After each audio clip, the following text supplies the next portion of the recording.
여러분 안녕하세요. 네. 2025년도 시험 보신 36회 감정평가 관계법규 해설 강의를 드리겠습니다. 네. 예년과 비교해서 볼 때 국토교육법 한 3문제 정도가 뭐 규칙이라든지 평소 우리가 수업 시간에 다루지 않던 문제가 나왔고요. 그리고 이제 국유재산법도 한 문제 정도. 나머지는 대체로 무난했지 않을까요? 물론 제 기준이지만 같이 함께 공부하신 분이라면 70번까지는 좀 쉬웠을 것 같고요. 네. 그래서 좀 제대로 공부를 하신 분이라면 70점에서 85점 정도까지는 무난하지 않았을까 그렇게 생각을 합니다. 아무튼 좀 심플하게 왜 정답인지 정도만 간략하게 해설을 드리는 방법으로 진행을 하겠습니다. 자, 1번. 자, 국토교육법상 광역도시계획에 관련된 설명으로 옳지 않은 것은 1번. 광역도시계획은 그렇죠. 지정된 광역계획원의 장기적인 발전 방향을 지시하는 계획입니다. 2번. 자, 국토교통부 장관이 광역계획을 지정하려면 광역계획원에 관계되는 시도지사, 시장구의 의견을 듣고 그리고 이제 국토교통부 장관이 지정하기 때문에 국토교통부에 있는 중앙도시계획위원회 심의를 거쳐서 지정을 하게 됩니다. 3번. 국토교통부 장관은 그렇죠. 하급청인 시도지사의 요청이 있으면 시도지사와 공동으로 광역도시계획 수립이 가능했고요. 도지사는 시장구수가 협의를 거쳐 요청할 경우는 그렇죠. 단독으로 하급청의 요청이 있으면 단독으로 도지사가 광역도시계획을 수립할 수 있고, 자, 이때 그 하급청의 요청으로 도지사가 수립한 광역도시계획은 국토교통부 장관의 승인을 받지 않는다 이렇게 했잖아요. 다음 5번. 시장군수가 광역도시계획을 수립할 경우에는 누구의 승인 받죠? 그렇죠. 시도지사 수립한 광역도시계획은 국토교통부 장관의 승인을 받고 시장 군서 수립한 것은 관할 도지사죠. 관할 도지사 승인을 받아야 한다. 그렇게 해야 되죠. 뭐 쉬운 문제였습니다. 다음 2번. 국토교육법상 도시군관리계획, 도시군관리계획에 해당하지 않는 것은 그렇게 되죠. 너무 쉬운 문제죠.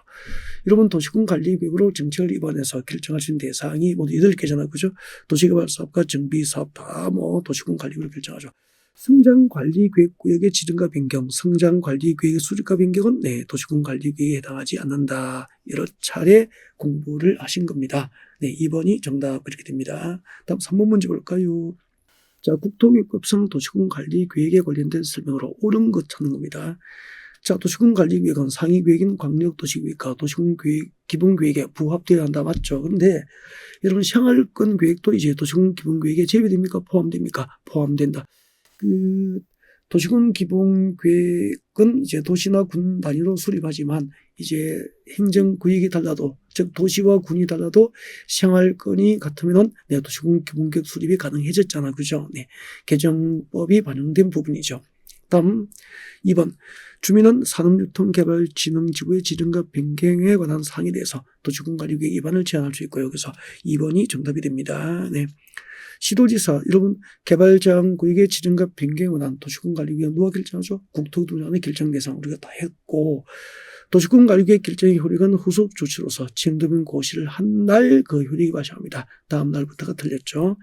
시장군수가 입안한 지구단위 계획 수립과 변경에 관한 도시군관리계획은 누가 결정하죠? 시장군수가 직접 결정합니다. 이런 거 수업 시간에 콕콕 집어서 전부 설명드리고 강조했던 부분이다. 그죠?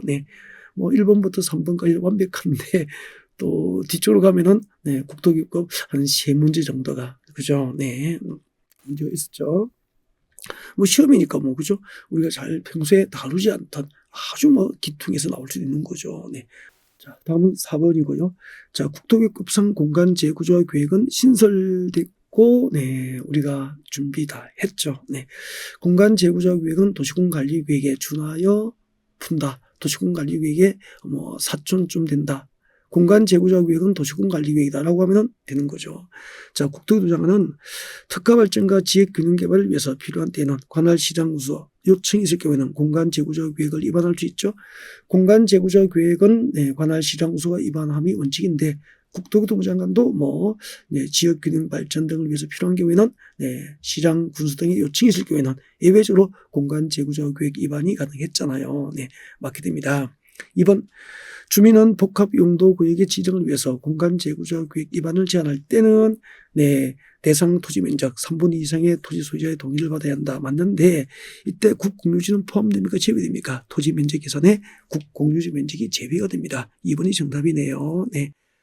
이번에는 가로가 정답을 내네요.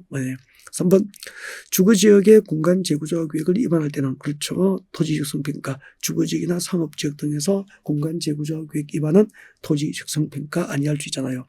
도시군관리계획에 준하여 생각하시면 돼요. 4번 시도지사가 결정하는 공간재구조계획 중에서 복합용도구역의 지정 및 입지 타당성 등에 관한 사항은 중앙도시계획위원회, 중앙도시계획위원회의 심의를 거쳐야 되고 지형도면이 필요 없는 경우 공간재구조계획 결정의 효력은 그 결정을 고시한 날부터 발생하게 됩니다.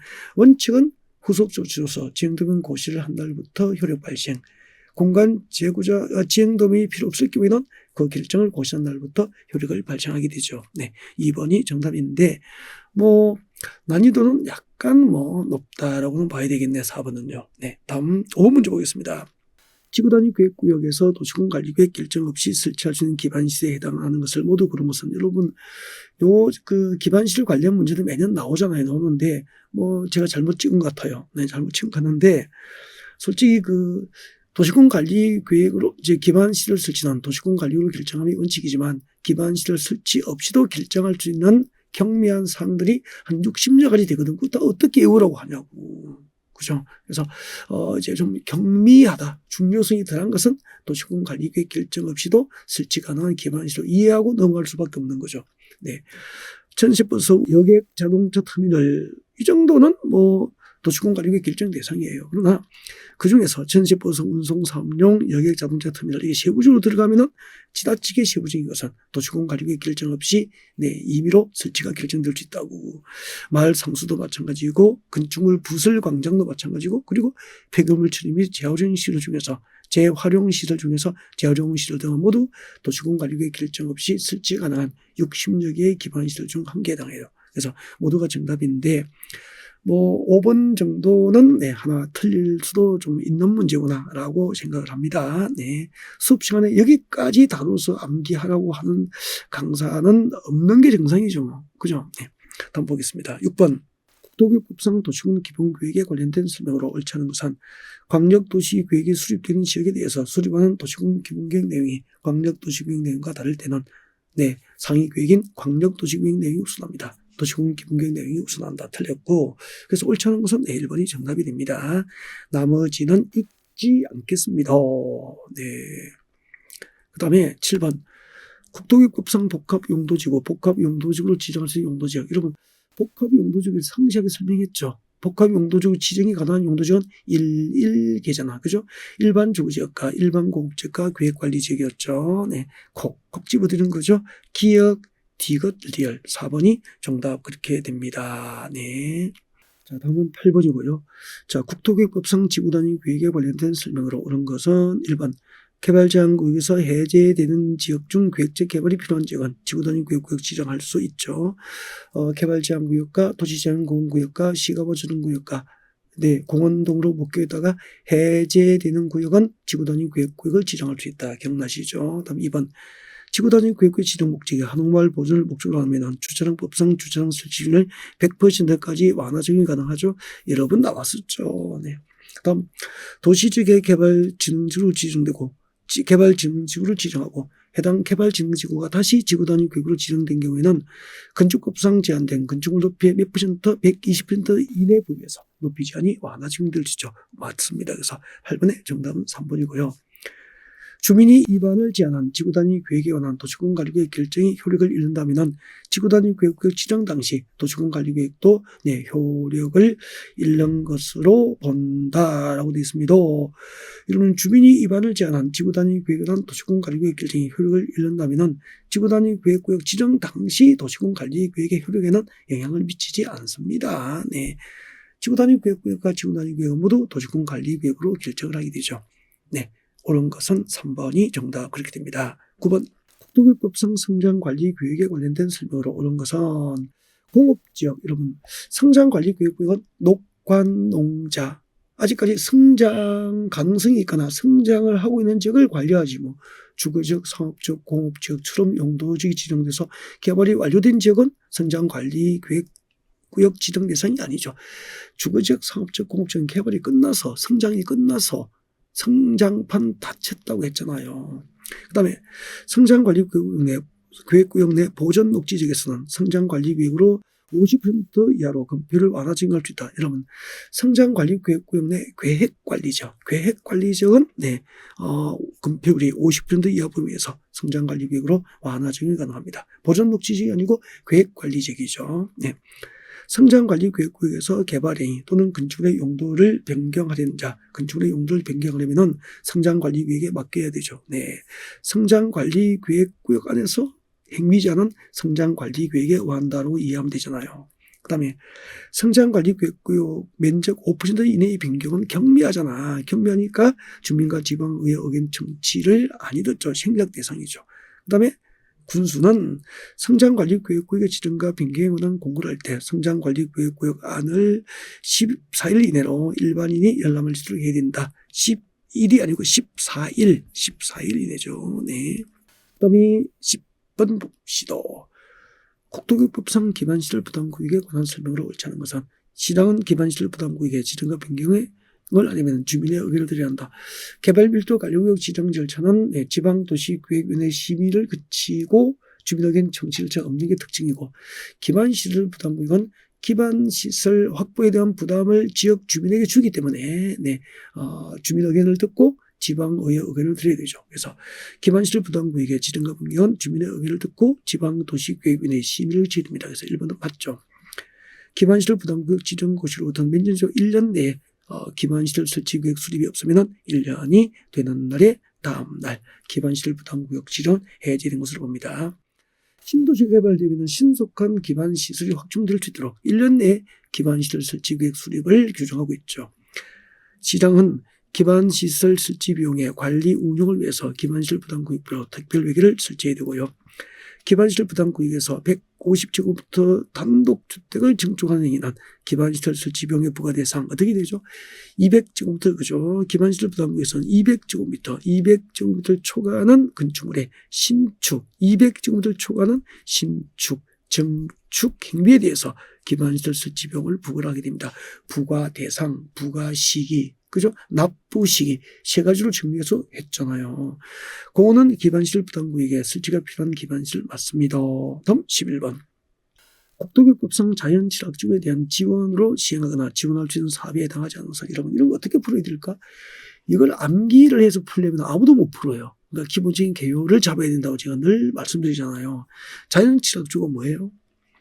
녹관, 농자, 녹지적, 관리적, 농림적, 자연환경 보전지역, 녹지적, 관리적, 농림적, 자연환경 보전지역 안의 취락 정비가 목적이잖아. 취락 정비가 목적이라고. 그러면은 취락이 뭐죠? 주택이 있는 마을이잖아. 주택이 있는 마을에 지원을 해야 될 사업이 무엇이냐. 그죠? 주택이 있는 마을이니까 마을 해관 설치, 정비 지원해 줄 수 있는 거잖아. 쓰레기 처리장, 하수 처리 시설 다 지원해 줄 수 있죠. 재해 방지를 위한 시설 당연하지. 주택의 신축, 개량 도와줄 수 있는 거잖아. 임도 신설이 웬 말이냐. 엉뚱하잖아요. 그러니까 기본적인 개념을 가지고 접근해야 되죠. 이걸 안 외웠는데 이렇게 풀면은 간평사 준비를 하시면 수험생답지 않죠. 제가 강의할 때 가장 중요하게 생각하는 건 기본적인 개요에 대한 정확한 이해로 시작해라. 뭐 그런 이야기죠. 5번이 정답이에요. 난이도가 높지 않다고 할 거예요. 다음 12번. 국토교육법상 시범도시 사업계획에 포함되어야 할 사항이 포기해야죠. 뭐 이런 거 외우라고 하면 이상한 거죠. 암기할 수 그럼 뭐 법전 가지고 가야 되는 거죠. 네, 틀리라고 주는 문제죠. 시범도시 사업계획에 포함되어야 할 사항으로 명시된 것이 아닌 것은 그렇게 되어 있네요. 네. 시범도시 사업의 목표 전략, 특화 발전 계획 추진 체제에 관한 사항. 네. 뭐 시범도시 사업계획하고 이런 정도는 들어가야 되겠죠, 보니까. 시범도시 사업 시행에 필요한 국토종합계획과 광역도시계획 수립과 정비에 관한 사항은 맞는데, 지역계획이니까. 국토종합계획은 국가가 수립하는, 전국도 단위의 계획이지, 뭐, 시범도시 사업에 연관되지 않죠. 직접적으로 관련성이 없습니다. 그래서 2번이 정답이 되는 거예요. 이런 것도 이제 저 같으면 추론이 가능한데 이렇게 암기 위주로 공부를 하시는 분은 당황할 수 없는 문제였죠. 네. 솔직히 이런 것은 난이도는 높다.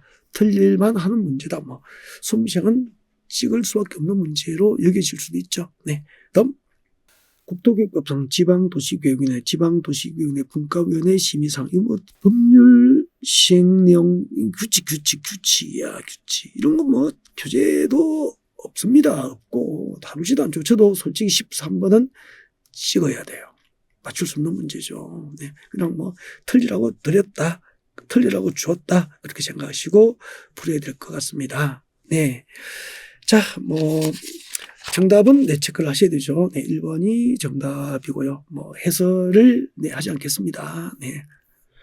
그래서 국토교육법 13문제를 다뤄봤고요. 13문제는 한 3문제 정도가 의외성이 좀 있거나 평소 잘 다루지 않거나 또 암기 이렇게 좀 지나치게 지엽적으로 좀 출제해서 당황하게 했지 않을까.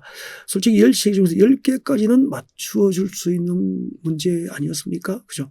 전체적으로 난이도는 그렇게 높지는 않았다. 그렇게 평가할 수 있어요. 다음 14번. 부동산 가격 공시법상 표준제 공시지가 조사 평가 보고서에 포함될 사항, 이런 거 다 했던 기출문제에서 이미 다루었고, 그죠? 많이 했던 거죠. 지리적 위치 받고 용도 구역이 틀렸거나 용도 지역이죠. 용도 지역, 용도 지구, 용도 지역 넣어서 만드는 문제죠. 2번이 정답이고 나머지 읽지 않겠습니다. 그 다음에 15번이에요. 부동산 가격 공시에 관한 법령상 개별 공시지가, 시장, 군수, 구청장 딱 나와야 되죠. 오케이. 군수가 개별 공시지가, 환경적인 요령 협의요. 개별 공시지가를 결정 공시하기로 한 토지에 대해서는 개별 공시지가를 결정 공시해야 되고요. 토지 형질 변경으로 지목 변경이 된 토지는 개별 공시지가 기준을 그렇게 다르게 정할 수 있는 사유 맞죠? 네. 형질 변경으로 지목 변경된 토지는 개별 공시지가 공시 기준을 다르게 정할 수 있는 경우 맞습니다. 다음 3번. 시장은 개별 공시지가 결정 공시를 위해서 개별 토지 가격을 산정할 때 용도 지역이 변경되는 토지를 검증 생략 대상으로 선정하여서는 아니 된다. 그죠? 용도 지역이 변경된 토지는 검증 생략 대상으로 할 수 없죠. 네. 그래서 정답은 3번이 정답이 되네요. 평소에 늘 하는 그런 문제죠. 개별 공시지가에 이의가 있는 자는 그 결정 공시로부터 그렇죠. 30일 내에 시장 구수자에게 이신청이고, 군수는 토지가격 기준표에 적용해 오류가 있음이 발견된 데는 지체 없이 정정 맞고요. 네. 다음은 16번입니다. 부동산 가격 공시에 관한 법령상 주택 가격 공시에 관련된 설명으로 옳지 않은 것은 군수는 군 부동산 가격 공시위원회 심의를 거쳐서 매년 표준주택 가격 공시 기준 현재 관할구역 안에, 그렇죠. 시장 군수장이 개별 공시지가 결정 공시하잖아요. 표준주택으로 선정된 난도주택에 대해서는 개별 공시지가를 개별주택 가격을 결정 공시 아니할 수 있고, 해당 주택의 표준주택 가격이, 그렇죠. 개별주택 가격으로 본다. 쉬운 거죠. 다음 3번. 개별 공시지가 공시사항에는 개별주택의 사용승인일, 개별주택의 사용승인이 포함되어 있다. 틀렸죠. 사용승인일은 표준주택 공시사항에 포함되고 개별주택 공시사항에는 포함되지 않잖아요. 그래서 3번이 정답이구나. 개별주택 가격과 공동주택 가격은 지방자치단체가 지방지부가 업무와 관련해서 주택 가격을 산정한 경우에는 그 기준으로 활용할 수 있고요. 개별 공시지가 공동주택 가격의 결정의 효력이죠. 오케이. 표준주택 선정 및 관리에 필요한 세부적인 기준은 누가 정하죠? 국토교통장관이 정하게 됩니다. 다음 17번 보겠습니다. 감정평가 및 감정평가 사유에 관한 법령상 국토교통장관이 감정평가 범위 등의 설립인가를 반드시 취소해야 될 절대 취소 사유를 모두 고르십시오라고 되어 있네요. 업무 정지 기간 중에 업무를 한 자 중대하잖아요. 그죠? 이후에는 취소하여야 한다. 그렇게 되죠. 감정평가 범위 등이 준수해야 될 원칙과 기준을 위반하여 감정평가 사실이 2차례 적발됐거나, 그 다음에 감정평가 법인이 해당 법인의 소속 감정평가서 외의 사람에게 토지 등의 이용과 개발에 대한 조언과 정보를 제공한 사실이 적발된 경우, 니은과 디귿은 임의적 취소할 수 있다. 임의적 취소, 기억은 절대 취소. 정답은 1번 그렇게 되네요. 다음 18번 보겠습니다. 감정평가사에 관한 법령상 감정평가에 관련된 설명으로 옳지 않은 것은 국토교통부장관은 타당성 조사 대상이 되는 감정평가를 한 감정평가사에 대해서 징계 처분을 할 수 없어서 타당성 조사에 실익이 없을 경우에는 조사하지 아니할 수 있고요. 감정평가법인은 감정평가서를 의뢰인에게 발급하기 전에 감정평가를 한 소속 감정평가사가 작성한 감정평가서의 적정성을 같은 법인 소속 다른 감정평가사에게 심사하게 해야 되죠. 국가는 토지 등의 관리를 위해서 토지 등의 감정평가를 하려는 경우에는 감정평가 법인들에게 의뢰를 해야 되죠. 그래서 이 법률에 의해서 여러분에게 일자리를 준다라고 설명한 경우입니까? 다음 4번. 신탁회사가 자산의 매입 매각 관리를 위해서 감정평가를 의뢰할 경우에는 그렇죠. 한국감정평가사협회에 요청하여 추천받은 감정평가법인들에게 의뢰를 할 수 있고요. 5번 감정평가법인 등은 감정평가서 원본 발급일로부터 몇 년? 5년 이상 보존 그렇게 되죠. 정답은 5번입니다. 5번 지문 모르시는 분, 준비 안 하신 분은 없을 거 아니에요? 그죠? 네. 다음은 19번이고요. 감정평가 및 감정평가 사용하는 법령상 감정평가사에 대한 징계사유입니다. 징계사유에 해당하지 않는 것은 1번 감정평가사가 2 이상의 사무소를 설치해서 감정평가업을 했습니다. 네. 중대한 사유는 그렇죠. 2개 이상의 사무소를 설치해서 감정평가업을 한 경우는 중대한 위반입니다. 징계죠. 징계. 그죠? 징계사유고 감정평가 직무와 관련해서 금고 이상의 행위 집행 선고를 받아 집행유예를 선고받아 그 행위 확정된 경우 이거 당연한 징계죠. 감정평가사가 손해배상 책임을 보장하기 위한 보증보험 가입 안 한 것 정도는 뭐죠? 이제 과태료부가 대상되지만 징계사유는 해당되지 않죠. 3번이 정답입니다. 네, 나머지 읽어드리지는 않겠습니다. 그 다음에 20번 문제 보겠습니다. 국유재산법상 행정재산에 관련된 설명으로 옳은 것은 행정재산 공용, 공공용, 기업용, 보존용 맞고 총괄청은 기부 체납에 따른 행정재산의 취득에 관한 사무, 취득에 관한 사무를 중앙관서자에게 총괄청은 위임할 수 있죠. 네. 행정재산은 시효취득 대상이 되지 않고 4번 총괄청은 사용 승인한 행정재산의 재산관리가 감사 결과 부당한 것으로 인정될 경우 국유재산정책심의위원회 심의를 거쳐서 그 사용 승인 처리 가능하고요. 5번입니다. 5번. 중앙관세장은 행정재산으로 기부하는 재산에 대해서 기부자에게 무상으로 사용 허가하여 줄 것을 조건으로 재산을 기부할 경우에는 기부자에게 무상으로 기부하는 재산에 대해서 기부자에게 무상으로 사용 허가해 줄 것을 조건으로 기부할 경우에는 기부를 받아서는 안 된다니 기부를 받을 수 있다. 5번이 정답이죠. 21번. 행정재산의 사용허가에 관련된 설명으로 옳지 않은 것은 보존용 재산을 사용허가할 때는 그 재산의 유지 보존을 위해서 관리비가 특히 필요할 때에는 사용료에서 관리비 상당액을 뺀 금액을 징수할 수 있죠. 행정재산이 토지의 용도 등을 고려할 때 해당 재산에 인접한 토지 소유자를 지명하여 경쟁에 붙일 필요가 있을 경우에는 지명경쟁법으로 사용허가 받은 자를 결정할 수 있고요. 중앙관세장은 공공용 재산을 사용허가할 경우 그 용도나 목적에 장애가 되지 않는 범위에서만 사용허가할 수 있죠. 이것도 기출 다 됐던 것들이죠. 유사하게 또 우리가 연습을 많이 했고요. 기본서 가지고 다 이렇게 묶어서 다 발표했던 것들이구나. 행정재산의 사용허가를 하는 경우 사용허가 기간은 5년 이내로 하는 게 원칙이지만 기부받은 재산의 상속 이내에 사용허가를 할 경우에는 이때는 봐줘야죠. 기부받았잖아요. 그래서 사용료 총액이 기부재산 가액에 이를 때까지는 사용을 계속하게 합니다. 그래서 4번이 정답이구나. 네. 중앙관세장은 행정재산의 사용허가 받은 자가 재산의 보존을 결리한 경우에는 그 허가를 취소하거나 처리할 수 있습니다. 다음 22번 국유재산법령상 일반재산에 관련된 설명으로 옳지 않은 것은 일반재산입니다. 네. 일반재산은 국토교육법 등 다른 법률에 따라서 처분이 제한된 경우 그렇죠. 다른 법에 없어 처분이 제한될 경우에는 매각할 수 없죠. 일반 재산은 행정재산과 달리 매각과 양도가 가능하잖아. 그죠? 처분이 가능하지만 다른 법, 국토교육법 등에 없어 처분이 제한된 경우에는 매각할 수 없죠. 네. 그 다음에 2번 일반 재산은 국유재산관리기금의 운용계획에 따라서 국유재산관리기금의 재원으로 개발할 수 있고요. 용도를 지정하고, 이것도 뭐 단골이네, 단골. 용도를 지정해서 일반 재산 매각을 한다면 매각일로부터 몇 년? 10년 이상 해당 지정된 용도로 활용을 해야 됩니다. 자주 나오는 뭐 지문이죠. 4번. 총괄청이 일반 재산을 민간 사업자와 공동 개발한 경우 일반 재산의 대부 기간 몇 년? 30년 이대로 하고 30년 범위 내에서 두 차례 가지고 한 차례 연장할 수 있다. 그렇게 해야 되구나. 4번이 답입니다. 소규모 일반 재산을 한 곳에 모아 관리함으로써 재산의 효율성을 높이기 위하여 필요한 경우에는 그렇죠. 일반 재산인 토지와 사유재산인 토지를 교환할 수 있고요. 네. 23번 국유재산법상 연체료 등에 대한 징수권의 소멸시효 중단 사유네. 여러분 민법 시간에 배우잖아요. 뭐 그죠? 제가 수업을 직접 하진 않았구나. 여러분은 뭐 민법 하시니까 민법은 뭐죠? 소멸시효 중단 사유가 청구, 압류, 승인이잖아. 청구, 압류, 승인이잖아요. 그죠? 청구, 압류, 납부고지, 독촉은 청구에 해당 재산이 있다. 청구잖아. 청구. 그죠? 제척기간 도가가 정답이 되는 거죠.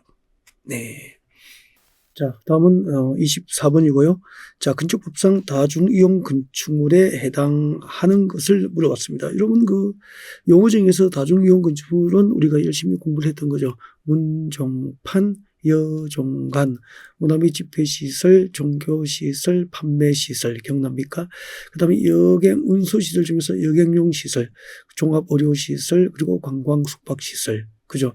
이 용도에 해당하고 바닥 면적 합계가 5,000제곱미터 이상이거나 아니면은 네, 일반 다중 이용을 지는 건축물 중에서 층수가 16층 이상이면은 다중 이용 건축물이 되죠. 네.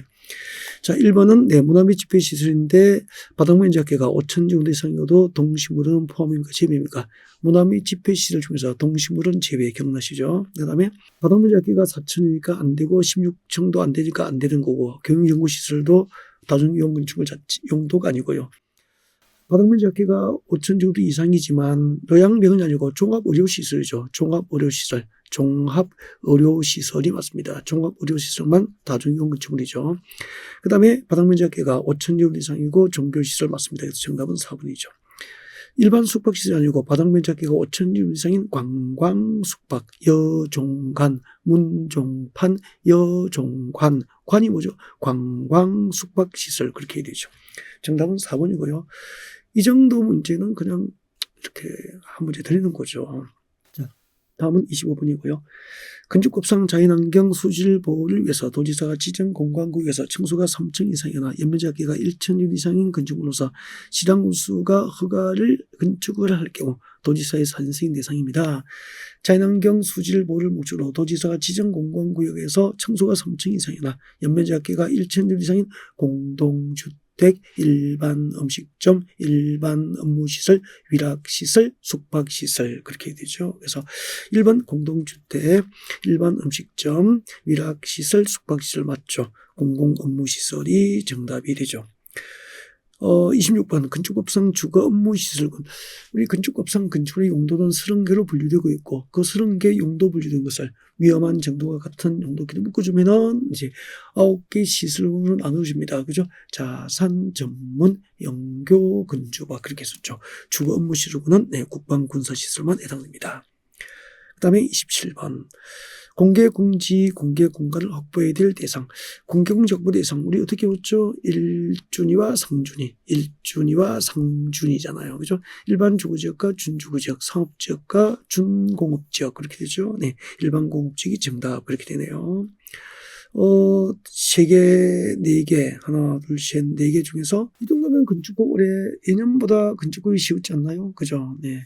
국토기획부에서 3문제 정도가 좀 이상했지만 건축법은 무난했다. 이렇게 볼 수 있죠. 그 다음에 28번이에요. 공간정보 구축 및 관리에 관한 법령상 지상경계 결정 기준입니다. 지상경계 결정 기준으로 옳지 않은 것. 연접되는 토지 간의 높낮이 차이가 없는 경우에는 그 구조물의 중앙이 네, 지상경계가 되죠. 연접되는 토지 간의 높낮이 차이가 있을 경우에는 구조물의 상단부가 아니고 하단부가 네, 지상경계 결정 기준이 됩니다. 2번이 정답이잖아. 도로, 국어 등 토지에 절토된 부분이 있을 경우에는 그 경사면의 상단부고 토지가 해수면 또는 수면에 접하는 경우 최대 만조위 또는 최대 만수위가 되는 선 오케이. 공유수면 매립지의 경우 제방 등을 토지에 편입하여 등록할 경우에는 바깥쪽 어깨 부분이다. 그죠? 네. 29번 공간정보 구축 및 관리하는 법령상 지목의 표기 방법으로 지목과 부의 연결이 옳지 않은 것은 공장용지 장이죠. 이음절로 하잖아요. 철도용지 절, 하천은 이음절이잖아. 그죠? 네. 하유공주 기억납니까? 네. 하가 아니고 천 해야 되죠. 3번이 정답이고요. 창고 강천지 맞습니다. 뭐 29번, 28번 다 뭐 공짜로 주는 거죠.